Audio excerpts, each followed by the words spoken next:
Residents of some areas in Cagayan have yet to recover from floods brought by Super Typhoon Uwan.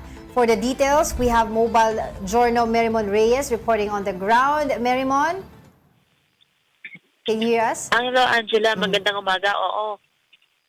Ngayon dito sa Cagayan, tirik na tirik na ang araw, pero nananatili pa rin na may mga barangay, nasa 20 pa rin sa 49 na barangay sa Tuguegarao City ang nananatiling apektado. Ibig sabihin, bukod doon sa tala kahapon na 44 out of 49 barangays ang apektado, bunsod nga nitong pagbaha dahil kaya sa dumaang bagyong Uwan, nasa 20 pa rin yung sinasabing meron pa rin daw presensya ng pagbaha, hindi pa talaga fully subsided. Pero ang nakita rin natin sa huling tala ngayon, yung bilang ng mga pamilyang binaha, umakyat na nasa 7,374 na ang bilang or equivalent ito sa 22,296 individuals. Sa ngayon, yung mga pamilyang nananatili pa rin sa mga evacuation center, 1,200 o 4,393 na mga individual. 34 evacuation centers ang still active, 10 ang deactivated, samantala 15 pa rin ang on standby. Nadaan din natin kanina yung Punton Bridge and so far bumaba na rin yung tubig doon nung Ilog Cagayan, 8.2 meters na siya. Pero nananatili pa rin yung abiso ng lokal na pamahalaan na maaari pa rin naman dumaan doon ng mga motorista bukod lamang sa mga truck, sa mga trailer truck, saka yung mga punong pampasaherong bus. Sa mga nakikita rin natin ngayon dito sa daan, nakikita natin yung ilang mga residente na tuloy-tuloy pa rin yung kanilang pagliligpit, lalong-lalo na sa ilang mga lugar na nakita natin kahapon, putikan dahil nga dito sa bagyo. Balik sa inyo. Meron may mga videos dito kami nakikita at binanggit mo mga places dyan sa Cagayan na hanggang ngayon baha pa. Ang tanong dito is year in, year out ba? Laging nagbabaha dyan at tila ba't walang ginagawa ang LGU para remedyohan yan? Oo, ang nasabi sa atin sa mga nakausap natin, hindi naman na raw talaga sa kanila bago yan.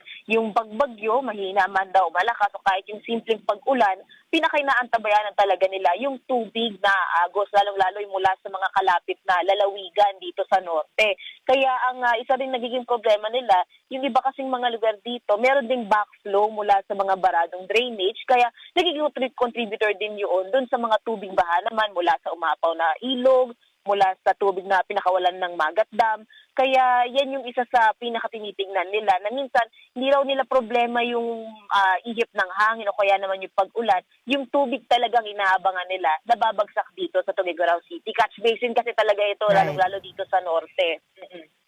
Merimon, paano naman yung mga kababayan natin na nasiraan mismo ng kanilang mga bahay? Dun sa ibang mga towns, sa ibang mga areas na balita natin, sabi ng LGU, they'll be given construction materials as form of their ayuda. Ganyan din ba sa Cagayan? And paano yung magiging mechanism nun? Because right now, as you've said sa mga report mo, ay hanggang ngayon, clearing operations pa rin ng mga tao dyan.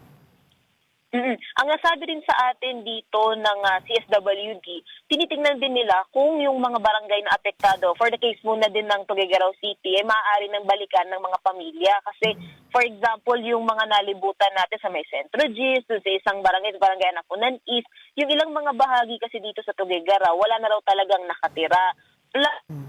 Nga natin na yung iba naman nakakahanap sila ng option, yung meron sila kasi ginagawa rin na adopt a neighbor na kapag may oras ng kalamidad, maaari silang tumira muna sa kilala nila, kapitbahay nila o kamag-anak na mas safe yung location kumpara dito. And so far naman, ang nasabi rin sa atin dito ni Mayor Myla Tingke, tinututukan din naman nila, hindi lang pati yung follow-up ng mga relief, especially doon sa mga hindi lumikas kasi ang nagiging may mga prepositions naman ng mga relief packs sa 49 barangay sa Tuguegarao, plus meron ding manggagaling sa DSWD, even yung mga manggagaling naman sa mga private entity na nagpapamahagi ng kanilang mga tulong. So hindi pa naman daw talaga natatapos yung pagpapaabot ng tulong sa mga nag-evacuate man o sa nanatili sa kanilang mga tirahan. Alright, thank you for that report.